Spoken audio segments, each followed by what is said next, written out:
Chapter 4 జ్ఞానయోగం. ఈ అధ్యాయంలో శ్రీకృష్ణుడు అర్జునికి జ్ఞానం, కర్మ, అవతార రహస్యం గురించి వివరించాడు. ధర్మం ఎప్పుడైతే తగ్గిపోతుందో, అధర్మం పెరిగిపోతుందో, అప్పుడు లోక సంక్షేమం కోసం భగవంతుడు అవతరిస్తాడని కృష్ణుడు చెబుతాడు. మంచివారిని రక్షించడానికి, చెడ్డవారిని శిక్షించడానికి, ధర్మాన్ని మళ్లీ స్థాపించడానికి ప్రతి యుగంలో అవతారం జరుగుతుందని వివరిస్తాడు. తన జన్మ, తన కర్మలు సాధారణమైనవి కావని, అవి దైవికమైనవని నిజంగా గ్రహించినవాడు మళ్లీ జన్మించడని, అతడు మోక్షాన్ని పొందుతాడని చెప్పాడు. మనిషి చేసే ప్రతి పని కూడా ఫలాపేక్ష లేకుండా, అహంకారం లేకుండా చేస్తే అది బంధనాన్ని కలిగించదని వివరించాడు. బయటికి పనిచేస్తున్నట్టు కనిపించినా లోపల ఆసక్తి లేకుండా చేసే కర్మనే నిజమైన అకర్మగా చెప్పాడు. అలాగే కర్మలో కూడా బంధనం ఉండవచ్చని హెచ్చరించాడు. యజ్ఞభావంతో, సమర్పణతో చేసే కర్మలు మనిషిని పవిత్రుడిని చేస్తాయని, క్రమంగా అతడిని జ్ఞాన మార్గంలో నడిపిస్తాయని చెప్పాడు. చివరికి అన్ని కర్మలు జ్ఞానంలోనే లయమవుతాయని వివరించాడు.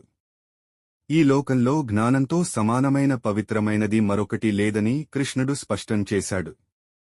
శ్రద్ధతో, నియమంతో, ఆత్మ నియంత్రణతో జ్ఞానాన్ని పొందినవాడు శాంతిని పొందుతాడని తెలిపాడు.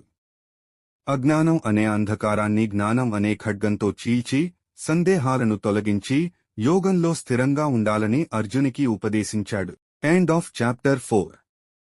చాప్టర్ 1, 2, 3 మన ఛానల్లో ఉంది. ఇంకా ఎవరు చూడకపోతే ఇప్పుడే చూసేయండి. Chapter 5 coming soon. Thanks for watching.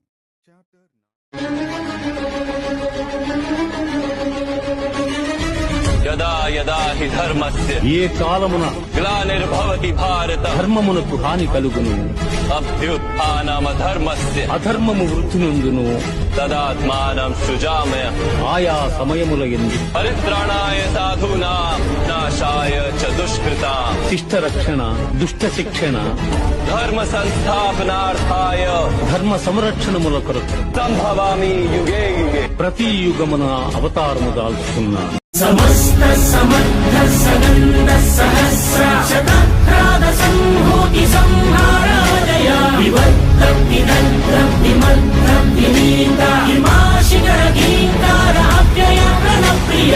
ఆరు చిచ్చుల మండె కపట బుద్ధితో మానవాళి బ్రతుకు మలుగుతున్నదా, ఏకపాదమై ఉన్న ధర్మమేలా ఇసుక సేతువై కూలుతున్నదా.